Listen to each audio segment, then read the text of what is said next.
کہ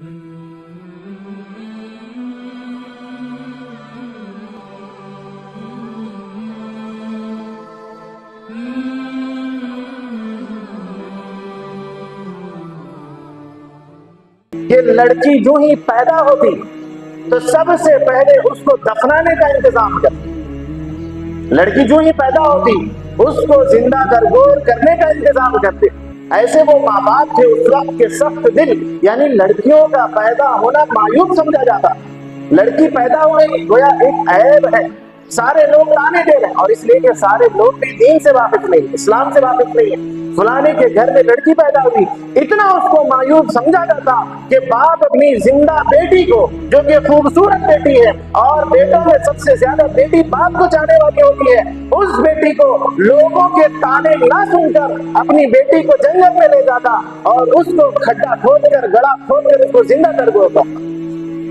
تاریخ آپ اٹھا کر دیکھیں، اس میں 3-4 قسم کے اس میں لڑکیوں کو کیا کیا کیا جاتا تھا۔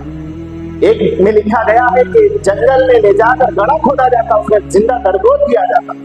اور ایک میں لکھا ہے کہ جیسے کنواں ہوتا یا کسی گہرا چشمہ ہوتا تو اپنی لڑکی کو لیتا اور اب لڑکی کے کمر پر بڑا سا پتھر کس کے باندھ کر اس لڑکی کو اس کنویں میں پھینک دیتا تاکہ لڑکی کی لاش بھی واپس نہ آ سکے اس کنویں میں۔ یہ ان کی جہالت کی انتہا تھی۔ اور کئی قسم کے پہاڑ کی چوٹی پر لے جاتے، اپنی بیٹی کو وہاں سے ڈھکیل دیتے، اور تاریخ میں لکھا ہے کہ وہ بیٹی جو زندہ درگور ہو رہی ہے، یا وہ کنویں میں گر رہی ہے یا پہاڑ کی چوٹی سے گر رہی ہے، تو وہ بیٹی کے اس وقت الفاظ ہوتے کہ ابھی ابھی کہتے رہتی۔ عربی میں کہتے ہیں ابھی کا معنی اے میرے ابو، اے میرے ابو، آپ مجھے کیوں پھینک رہے ہیں۔ یہ وہ وحشی پن ان کے دلوں میں تھا۔ اور ایک مرتبہ ان کی لڑائی شروع ہوتی تو 63 سال تک ایک لڑائی چلی، اور لڑائی کچھ نہیں تھی، ایک نے کسی کے پیٹ پر مکہ مارا تو وہ 2 قبیلے بن گئے اور آپس میں لڑ رہے ہیں۔ 63 سال تک وہ لڑائی چلتی رہی۔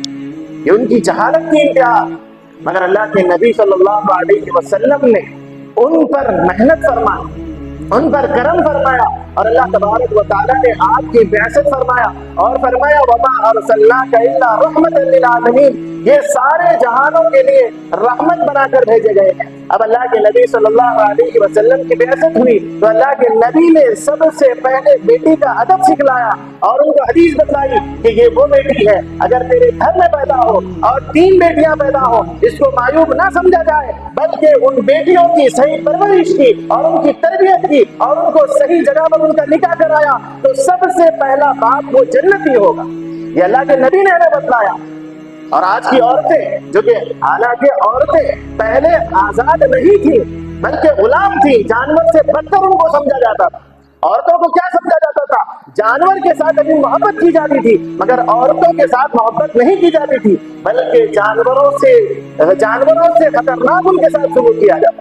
اللہ کے نبی صلی اللہ علیہ وسلم نے عورتوں کے حقوق کو بیان فرمایا اور اسی عورت کے قدم تلے فرمایا الجنت تحت اقدام الامہات، کہ ماں کے پیروں تلے جنت رکھی گئی۔ حالانکہ عرب میں عیب سمجھا جا رہا ہے، سارا عرب عورتوں کا دشمن ہے اور اس کو عیب سمجھا جا رہا ہے، تو اللہ کے نبی نے اس وقت میں عورتوں کی عزت کر کے بتایا، عورتوں کو آزاد کر کے دکھایا۔ مگر آج وہی جو لبرل ٹائپ کی عورتیں ہیں وہی آج نعرہ لگاتی ہیں کہ ہمیں آزادی چاہیے، ہمیں برقعے سے آزادی چاہیے، ہمیں گھروں سے آزادی چاہیے، ہمیں شوہروں سے آزادی چاہیے۔ وہ کان کھول کر سن لیں، آزادی تو اللہ کے نبی نے 1460 میں نے تمہیں عطا کی، جبکہ تم غلام تھے، جبکہ تمہارے ساتھ جانور سے بدتر سلوک کیا جا رہا تھا، جبکہ تمہیں کچھ نہیں سمجھا جا رہا تھا، اللہ کے نبی نے تمہیں آزادی دلائی، تو تم آج کہہ رہے ہو کہ ہمیں آزادی چاہیے، ہمیں برقعے سے آزادی چاہیے۔ یہ ساری چیزیں تمہاری سیفٹی کے لیے، اور ظاہر ہے کہ جتنا سامان قیمتی ہوتا ہے اس کو اندر رکھا جاتا ہے۔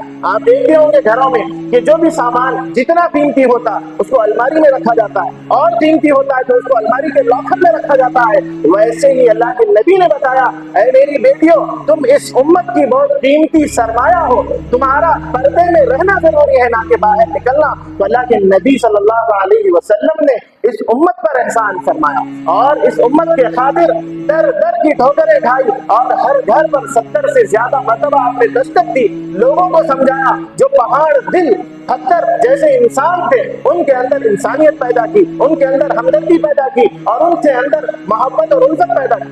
یہ اللہ کے نبی صلی اللہ علیہ وسلم پیغام اور میسج لے کر آئے ہیں، وَمَا أَرْسَلْنَاكَ إِلَّا رَحْمَةً لِلْعَالَمِينَ۔